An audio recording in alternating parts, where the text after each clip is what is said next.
Asante, tupigeni makofi. Hamjambo, mko salama? Nashukuru Mungu kwa sababu ya wema wake na fadhili zake, kuona ya kwamba mweza kuja kwenye ibada siku hii ya leo. Katika kurejea huku, tunamtukuza Bwana kwa sababu ya kuwalinda na kuwahifadhi. Wageni wetu ambao umetutembelea, karibuni sana. Mungu awabariki. Na wale ambao hatukuwa tumeweza kushiriki pamoja wakati huu ambao umepita na leo umefika, karibuni sana. Tumezidi kuweko na mmetugoja, tumeshikilia, na ni furaha sana kuwaona ya kwamba mmekuja ili tuweze kushiriki na kuwa pamoja. Bwana asifiwe sana. Tuwapigie makofi wale wamekuja. Amen.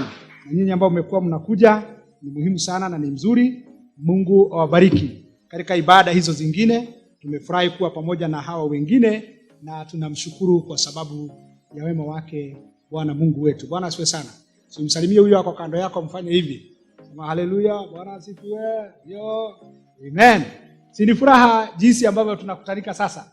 Nina furaha sana kwa jinsi ambavyo tunazidi kuja Monday, tunakuja Wednesday, tunakuja Friday. Na unakuta ya kwamba watu wale ambao wanakuja, tunakuja wako kwa wingi.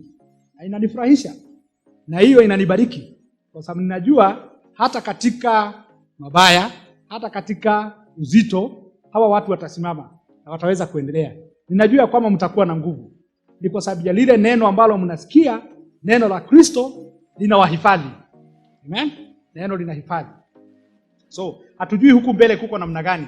Na ya muhimu sana ni kuendelea tukikula vizuri kila wakati. Na kumtafuta Bwana wakati anapatikana ni muhimu sana. Kumbe kuna wakati inaweza fika akae ni kana kwamba hapatikani. Therefore seek the Lord wherever he may be found. Na ujiwekee store your food, store. Amen.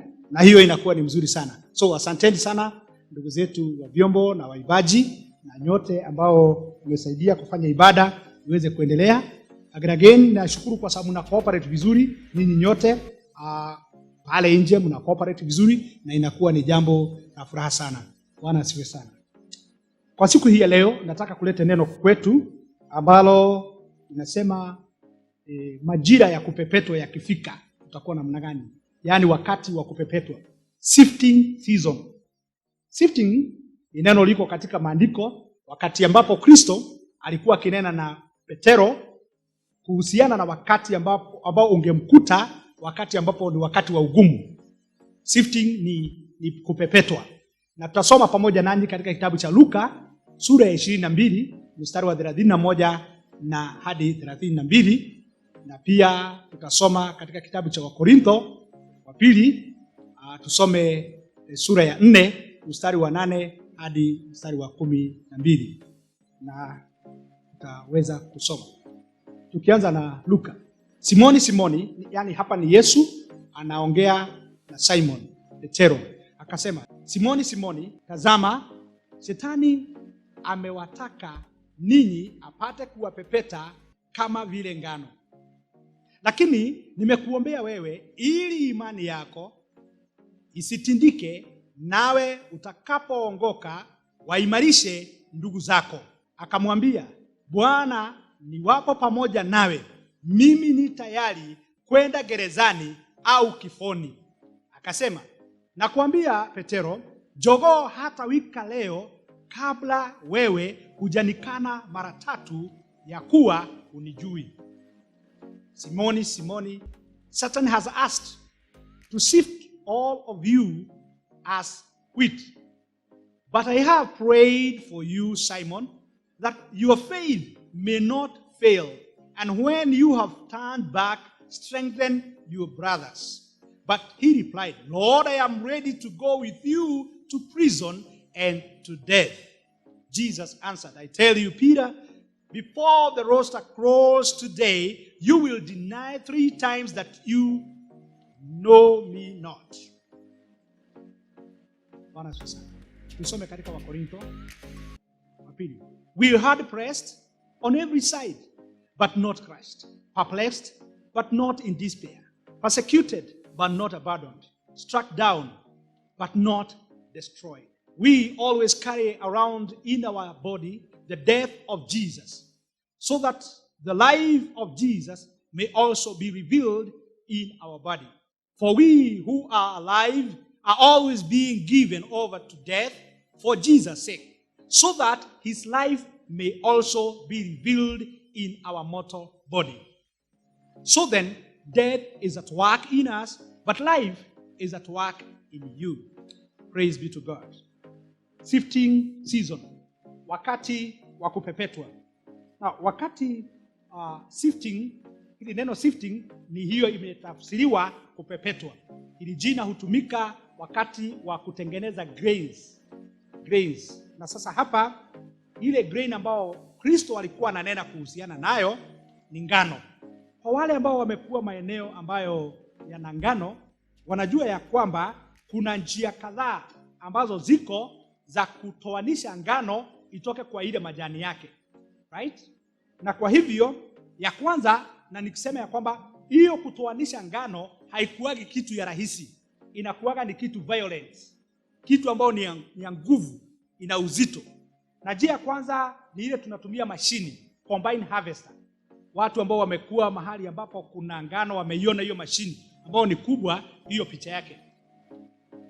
Now, ukikaribia hii combine harvester, uone vile inafanya hapo mbele katika kuuma ngano na inaikata, alafu inaimeza, inaingia hapo ndani. Ile kazi ambayo inaendelea hapo ndani, hata ukiangalia hizo mamikono zinaendelea hivyo, si kazi rahisi. It is so violent ambayo inafanyika pale.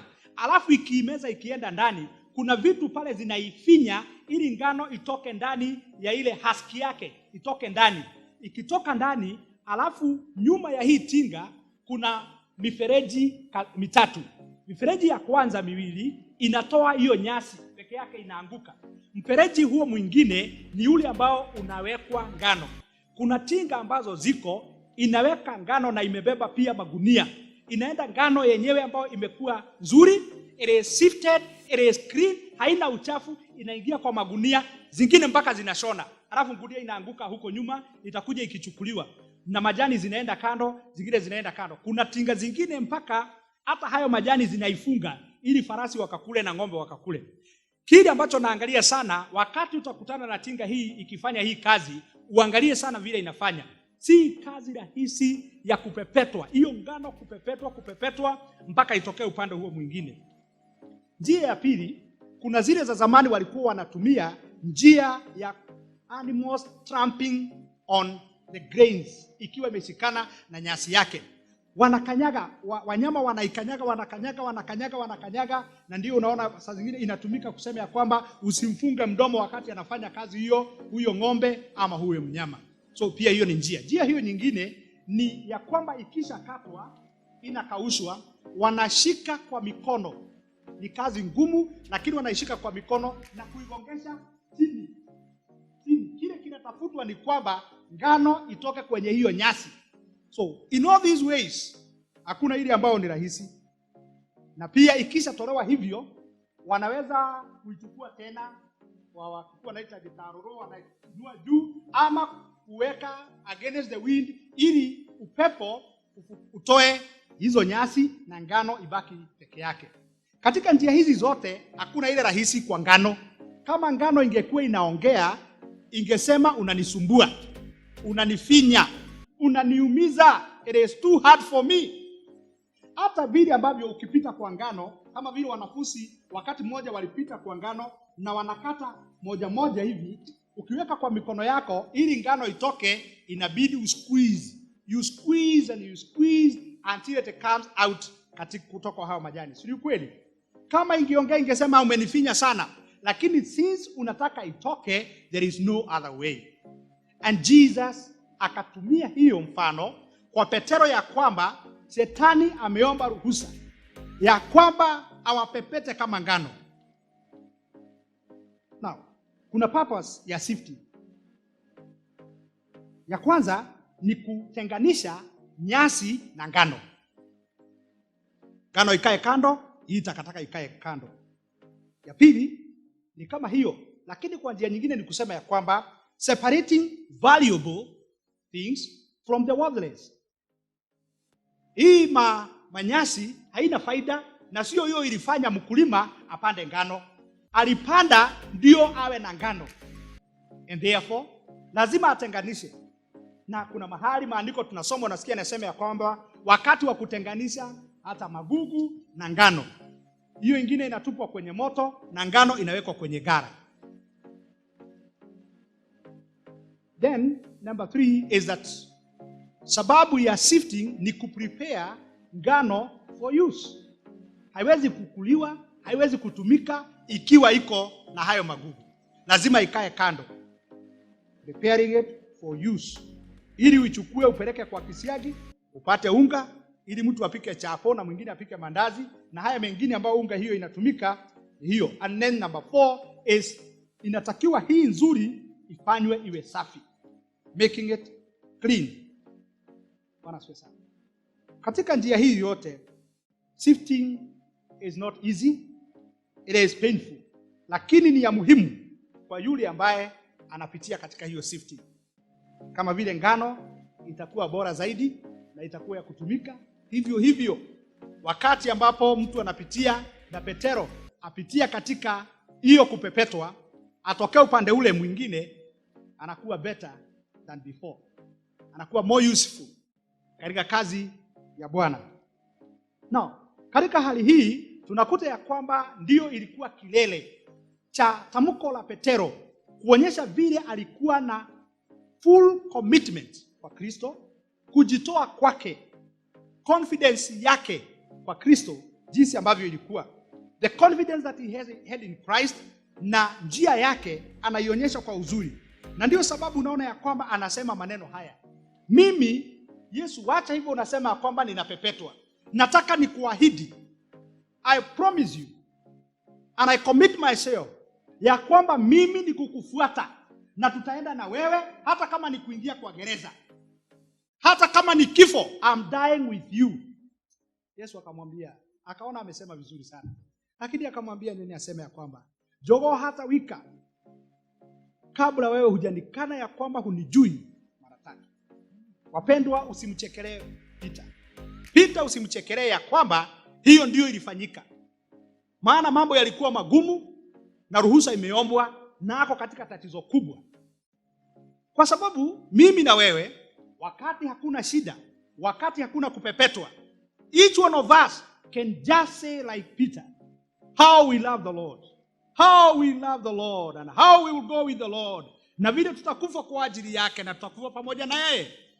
Hii ni goja wakati ambapo wakati wa kupepetwa unafika. Siku ile utaombewa ruhusa. Siku ile unaombewa ruhusa inakuwa ni ngumu. Kwa sababu unahisi ni kana kwamba uko peke yako.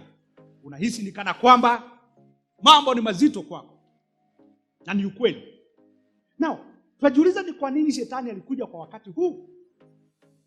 Lakini ukisoma katika kitabu cha Mathayo 16 mstari wa 18, unakuta Kristo alikuwa akiongea na Petero na akamwambia ya kwamba, and I tell you that you are Peter, and on this rock I will build my church, and the gates of Hades will not overcome it.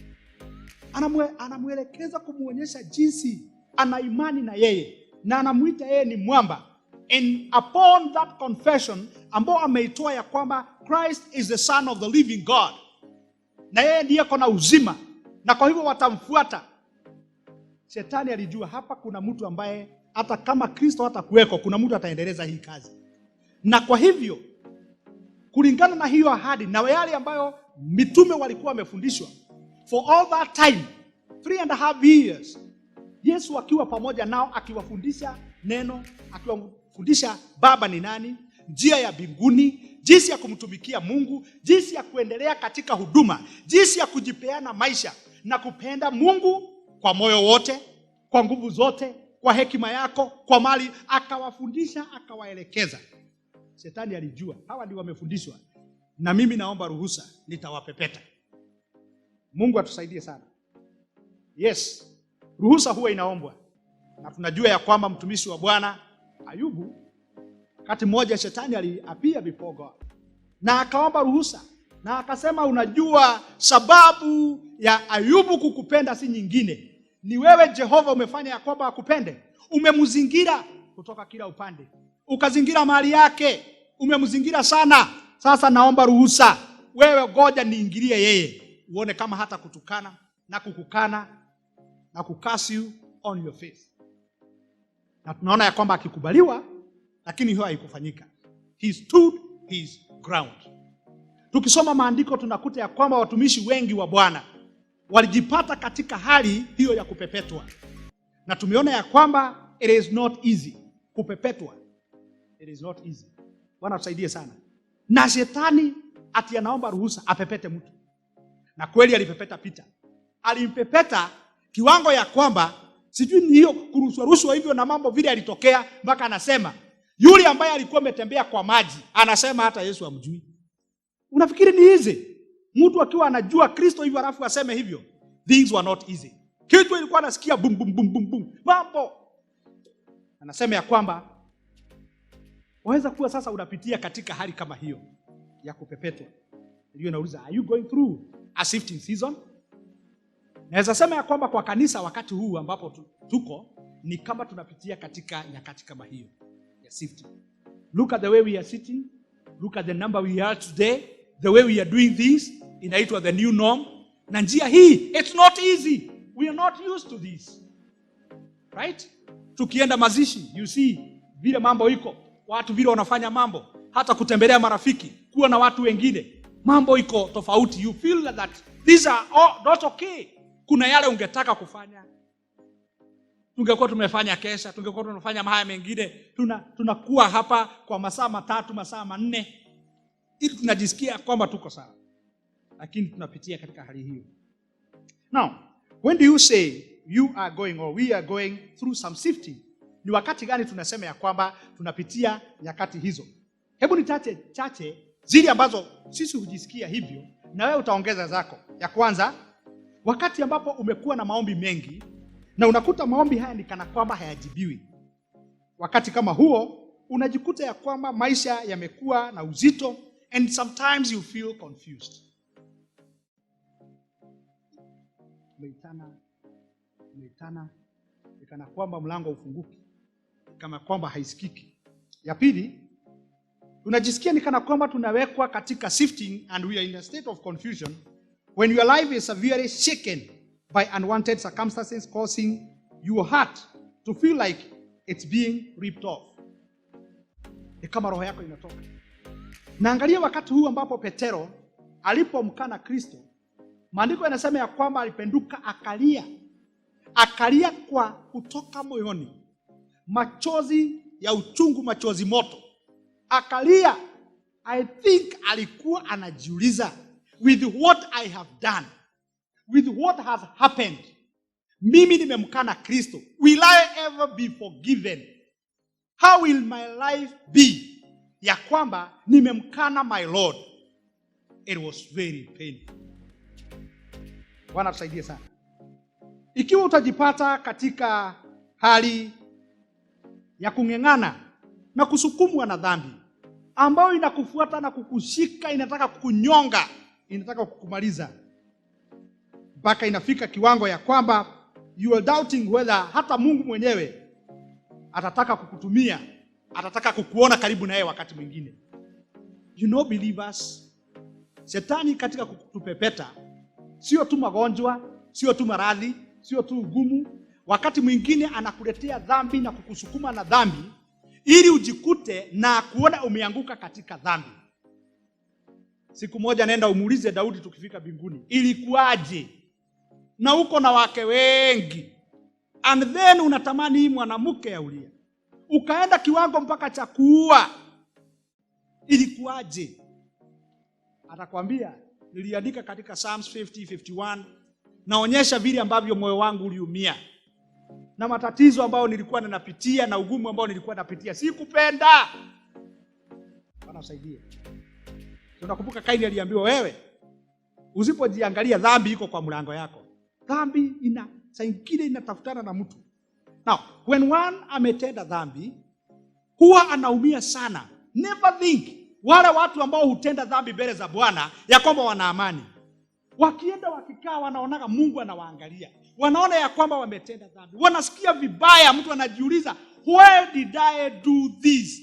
How on earth Jehovah God ambaye ananipenda, ambaye amenibariki, amenisimamisha, ananipea uhai, akitaka kuzima uhai wangu na amalize uhai wangu. How on earth could I do this? Mtu anashikwa na machozi. Like David, he was saying, wakati nilinyamaza na dhambi zangu, mifupa ilikuwa inaniuma. Anyone who ambaye anajikuta katika dhambi, inakuwa ni wakati wa uchungu, wanatembea na aibu mbele za Bwana. Mungu atusaidie sana. Na wakati kama huo, ndio mtu anajikuta ya kwamba hii kupepetwa, unasikia unapepetwa, you have no peace. Sometimes you don't understand why, and then you say, I'm going to ask for forgiveness. I will never do it again. Lakini shetani akiwa ameomba ruhusa, unajikuta ya kwamba inaumiza. The fourth thing, ni wakati mwingine unajikuta uko lonely. Saa nyingine watu wamekuacha, rejection iko, and sometimes unawanda, unafikiri, unajiuliza, kwani hata naye Mungu ameniachilia? Unajua mambo mengine inaweza fanyika kwako. You had a good business, imeenda chini. All your friends are gone. You had good health, kila mtu alitaka atembee na wewe. Okay? And then all of a sudden something happens, mtu anakuepuka. Wale walikuwa wanatembea na wewe, watu walikuwa wanakutembelea, they leave you. These things do happen. Si kweli? You had a good family, thriving family, and all of a sudden you are left. You ask yourself, what am I going to do? Mambo yako yalikuwa yanaendelea vizuri na unaona mpaka maisha ni kama yanakukataa. Sometimes things do happen. Giza inaingia. What do you think of Job? Alikuwa na watoto, alikuwa na mali, alikuwa na nini, zinaenda mpaka marafiki zake wanaongea vibaya, right? Mpaka mke wake anamwambia, hii imezidi. Siwachane na hii Mungu, siutukane hii Mungu, kufe, mambo ishe. Rejection. Everything. You're trying this business, ina kureject. Unajaribu hii, ina kureject. Kila mahali unaenda, ina kureject. What do? Sometimes if you're not careful, utafeel mpaka God hata naye ni kama amekureject. Bwana tusaidie sana. Lakini nasema wakati wa sifting unapitia nyakati kama hiyo. Why am I going this? Wakati mwingine kuna mahitaji ambayo utakuwa nayo. Kama wanadamu tuna mahitaji maishani mwetu, na ungetaka utimiziwe, and you try to knock on different doors. You knock on this door, on that door, unajaribu knock on every door, but there is no door that is opening. Ni kama wameambiana, hakuna. Unajua unaweza umia sana. Si kweli? Sasa you feel ya kwamba it's a time of sifting. What about when you are sick na unaomba na bado unaendelea kuumia? Ni kama ndio ugonjwa mwingine inaongezeka. Una pray, una fast, condition ina worsen. Unajikuta ya kwamba umeambia rafiki zako tuombe. Unaambia evangelist tuombe, pastor niombe, reverend niombe. Unakutana na bishop unamwambia nimesikia wewe ni bishop niombe, apostle niwekelee. Lakini it's like the more you are praying, more conditions that are harder and painful zinazidi kupatikana. And you're a man of God, woman of God, you feel like you are being sifted. You're confused. It's so painful. Ndio shetani akiomba ruhusa inakuwa ni ngumu sana. Mungu atusaidie. Inakuwa ni ngumu. Hali inakuwa ni ngumu. When you pray for your loved ones, waweze kuokoka, waweze kubadilika, and instead of wao kubadilika, unakuta ni kana kwamba hata ndio wanawase. Hata ndio anaharibika. Unamwombea okoke, siku hiyo ndio anakuja na shida kubwa. Kijana ndio huyo, mtoto wako shida mingi. Mzazi ndio huyo unamwombea ya kwamba okoke na ndio anaharibika zaidi. What do? Ndio. How do you feel? You feel sifted. Because you're knocking on heaven for something to happen, it's not happening. Bwana usaidie. Now, Peter alikuwa katika hali kama hiyo. Yeye anampenda Mungu, na ile ruhusa aliombewa ni kana kwamba kusahau jinsi ambavyo Bwana anataka. Lakini ni kwamba alikuwa ameomba ya kwamba awe sifted kama ngano. na nimesema sio nafasi nzuri. Na kuna mambo ambayo tunaweza kusoma kutoka kwa Peter, mambo ambayo yalifanyika na jinsi ambavyo uliendelea. Na unaweza kujikuta ya kwamba kwa sababu ya hali hiyo, kama Peter, unajisikia kwamba ni kama utakufa moyo. It's like you are going to give up. It's like you're going to lose confidence in everything that you knew. Bwana tusaidie. But before that, nina sababu 4 ambazo zinaweza kukufanya usikufe moyo. Unaweza kuzikumbuka usikufe moyo. Ya kwanza, Mungu aliye mkuu na mwenye uweza wote, yeye ndiye huruhusu, kwa sababu ndiye anaomba ruhusa. Ndiye huruhusu watoto wake waweze kuwa kupepetwa. Ni kwa sababu shetani hawezi kukupepeta bila kuomba ruhusa. Yesu Kristo anakudhibitishia hayo. Sawa, tunasoma katika kitabu cha Ayubu na tunaona shetani akiwa mbele za Mungu na anapewa ruhusa. Lakini Kristo anatudhibitishia pia ya kwamba ni kweli lazima ruhusa iombwe. So, nakuambia hivi ndugu na dada mpendwa, ushukuru Mungu na ufurahie na usilose confidence kwa Mungu, kwa sababu unajua Mungu anajua yale ambayo unayapitia. Amen. Mungu anajua yale ambayo unapitia. Anajua hali hiyo, anajua mambo hayo, anajua maneno hayo, yote anaelewa. Na yeye ameruhusu. Jambo la pili, Kristo alimwambia Petero ya kwamba nakuombea. Wewe husikia namna gani wakati ambapo uko katika hali nzito na watu wamekutembelea na mkiagana wanakuambia, ndugu, dada, nakuambia katika hali hii hauko peke yako. Tuko pamoja na wewe. We are praying with you. Sio ni mzuri sana? Tuko pamoja na wewe. Huwa inatia moyo that there are people who are praying with you, and sisi ambao tumeokoka tunajua how powerful prayer is. People are talking to God about you. You feel good. Now, if you are happy that people are praying with you, people are praying for you, what about Jesus saying, I am praying for you? So utasikia furaha sana. Bwana asifiwe sana. Hebu angalia wewe mwenzako, mwambie Yesu anakuombea. Katika hali hiyo Yesu anakuombea. Bwana asifiwe sana. Na katika maombi yake tunajua ya kwamba haya ni maombi ya kujibiwa. Na tunajua ya kwamba alikuwa anamwombea Peter ya kwamba yeye atainuka. He was going to restore him. He was going to confirm him. He was going to strengthen him and to establish Peter as the minister of the gospel. Mungu alikuwa anajua na Kristo alikuwa anajua ni kwa nini. So hilo ndilo jambo la pili ambalo nahitajika likutie moyo. Jambo la tatu ambalo litafanya usikufe moyo is that we have work to do even after the sifting. Baada ya kupepetwa kuna kazi ya kufanya. Hii kupepeta ni process ambayo tumesema ya kwamba ni ngumu. Na shida moja kubwa ni kwamba wakati tunapitia katika kupepetwa, we are so much consumed by the kupepetwa, kile ambacho tunapitia inatubeba sana, inatuumiza sana, kwa sababu ni uchungu, inatuletea confusion, tunakuwa na maswali mengi. Nakumbuka hata rafiki yangu Job, wakati mmoja alisema ya kwamba nimekuangalia east Mungu, nikakuangalia west, mimi sijakuona, uko wapi? Sikupenda, nikupepetwa. Bwana usaidie sana. Ni shida vile ilikuwa. Sometimes we forget mambo ambayo yanaendelea kwa sababu tuna concentrate na ile hali na uzito na ugumu ambao tumeletewa. Lakini vizuri kukumbuka ya kwamba pamoja nawe na mambo vile yalivyo, kuna watu wengine ambao wanaumia. Kuna waumini wengine, kuna kitu unaweza fanya. There are people ambao baada ya kupepetwa, those who are suffering like you are suffering, you need to strengthen them. You need to lift them.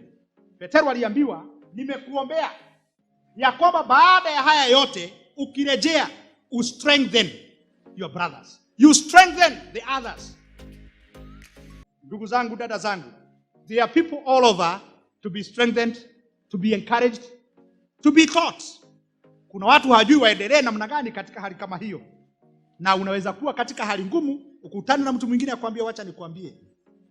somewhere this year, I was going through a similar thing. But let me tell you today, I made it. Na wewe you will make it. Na kwambia haya ndiyo ambayo yalinisaidia. Bwana asifiwe sana. They are also, nasema, other believers to be encouraged and to be lifted. The other thing is that kuna watu wasioamini wanahitaji kusikia injili ambayo inawapea tumaini. Na wewe ambaye umekuwa sifted ni wa muhimu sana katika kupeana hiyo injili. Bwana asifiwe sana. Aliambiwa ya kwamba ukirejea utatia wengine moyo. Bwana asifiwe sana. Je, unapitia katika hali hiyo ngumu? Enda mpaka umalize na utokee ukiwa na nguvu. Ni kwa sababu walio chini utawainua. Kwa njia gani? Kwa kugawana nao ujumbe na testimony yako ambao Bwana yale ambayo amefanya ndani ya maisha yako. The other thing is that wewe pia utajikuta ya kwamba umekomaa zaidi. Utakuwa umekomaa zaidi. Utakuwa msafi zaidi. Wakati mtu anapitia katika hiyo sifting, anaombaga, you pray. After praying you pray again. Si ni kweli? And the more you pray, the more you become clean. Sifting makes us more clean. Makes us more powerful. Ni kwa sababu si ya kukuangamiza. Atukuzwe Bwana. Wacheni niwaambie ya kwamba katika maisha yetu wakati ambapo mambo haya yanaendelea, inakuwa ngumu sisi kuona nini kinaendelea katika ulimwengu wa rohoni. Tunaweza kuwa tunaumia na tunateseka na tunaona kama tumeachiliwa, lakini katika ulimwengu wa roho kuna mambo ya ajabu yanaendelea. You go ask Daniel when we reach heaven. Wakati ulikuwa naomba for 21 days na huoni majibu, how are you feeling? Si ni mateso. Unasikia ni kama bingu imefungwa, haisikii, hakuna maombi inaenda. Kumbe mapepo wa angani walikuja na majibu yake yameshikiliwa, haifiki. Anaona ni kana kwamba Mungu amsikii, lakini wakati malaika alikuja na ikafika, aliambiwa ulisikika tu wakati ulipiga magoti yako kuomba. Majibu yako yalitumwa, lakini huku angani kulikuwa na vita. Aliyetumwa na majibu alishikwa na hiyo mapepo. Mungu atusaidie sana. I'm saying, hata kama hatujui nini kinaendelea, nenda ukasome katika Warumi 8 mstari wa 26 na kuendelea. When we are weak, we don't know what to do. The Spirit of God helps us in our weakness. Anatusaidia ni yapi ambayo tunatakiwa kuyafanya. Anatusaidia to endure that kind of a process when we are going through that process. Bwana asifiwe sana. And remember, there is nothing that will separate us from God who loves us. Nothing will separate you from the love of Christ that is there and given to you. Hata kama ugumu uko namna gani. Even death itself cannot separate you from the love of God. Bwana asifiwe sana. Na kwa hivyo inastahili katika such kind of tribulation, majaribu ya aina hiyo, uzito huo, in the sifting, tulia, endelea kumpenda Bwana. Wakati ambapo tunatengenezwa na uchafu unaondoka, maisha yatakuwa mema. Bwana asifiwe sana. The fourth thing ambayo ni ya kukutia moyo ni kwamba our God will restore strength and strengthen you and enable you. God will restore, strengthen, lift, enable us to accomplish His will, to look more like Christ no matter the cost. Uchungu ni mwingi, lakini katika hali hiyo yeye atakuunda, atakutengeneza. He restored Peter. And we read vitabu ambazo Peter aliandika na mambo ambayo alielekeza. Anaongea mambo ya nguvu, jinsi ambavyo Mungu anatutumia ili ya kwamba kazi yake itendeke na yale ambayo tumewekewa. As an elder, katika uzee wake anaongea mambo ya nguvu sana. Mengi ni kutokana na yale ambayo yanaendelea. Our God restored Job. Akarestore mambo yake na vile ambavyo yalikuwa yakawa hata zaidi. Na maandiko inasema maisha yake yakawa bora zaidi kuliko ya kwanza. God will restore you. Amen. He restored the Israelites. And then he told them that ya kwamba arise and shine. Na hata wewe Wakati huo wa mateso mtu anakaaga dull, anakaa hana nguvu, anakaa si wa kupendeka. But when God restores you, you will shine again, you will move again, mambo yatasimama tena na utakuwa wa kuendelea zaidi. Bwana asifiwe sana. Na kwa hivyo haijalishi vile ambavyo ilivyo, it's that when you are restored, there will be more strength. There is more faith. Amen? And more hope in you and more power to walk katika njia hii, katika jina la Yesu Kristo. Bwana asifiwe sana. Na kwa hivyo, ningeomba ya kwamba wakati utajikuta uko katika hali ya kupepetwa, jua ya kwamba ni maisha ya Kikristo. That a season will come, even if it is not today, it may be tomorrow. Maybe you have just come out of a sifting season. Ama your sifting season, hali yako na wakati wako wa kupepetwa uko hapa mbele. Upepetwe katika jamii mpaka ushindwe, nilioa kwa nini? Niliolewa kwa nini? Kwa nini nikapata watoto? Unapepetwa, unajiuliza maswali na hakuna mtu anakujibu. Maybe your time of sifting will come through a business, through your friends, through your health. Upitie hali ambayo unajiuliza, why? I love God, najipeanaka kwa Mungu, najitolea kwa Mungu, kwa nini nipitie hayo? Kuna mtu anakujibu. But God will be with you. Amen? Jesus is encouraging us today that you don't lose heart, because yeye anakuombea. Atakurestore. Atakutenda mema. Na ukiinuka, tia watu nguvu. Tia watu moyo. In Jesus name. Usinyamaze na huo ushuhuda. Kaa ukiambiaga watu, wewe uliyetoka katika hali hiyo. Kaa ukiambiaga watu, usicheze na God. Mungu ako pamoja naye. Mahali nilitoka ni kubaya. Bwana asifiwe sana. Na ndio sababu tukaimba huo wimbo ambao nitauliza sister Sue simame. Tuimbe hicho kifungu kimoja tu. Ya kwamba Roho wa Bwana, mahali ambapo miguu yangu itashindwa kutembea, wakati ambapo mawimbi yatapigana sana, yapigane sana, mimi nikaweze kuendelea katika kumngojea Bwana. Let me walk upon the waters. He's the only one who can help us. Wakati ambapo Bwana utaniita niende wherever, sitajali hata yatendeke, kwa sababu you will be with me. Bwana asifiwe. Tafadhali simameni.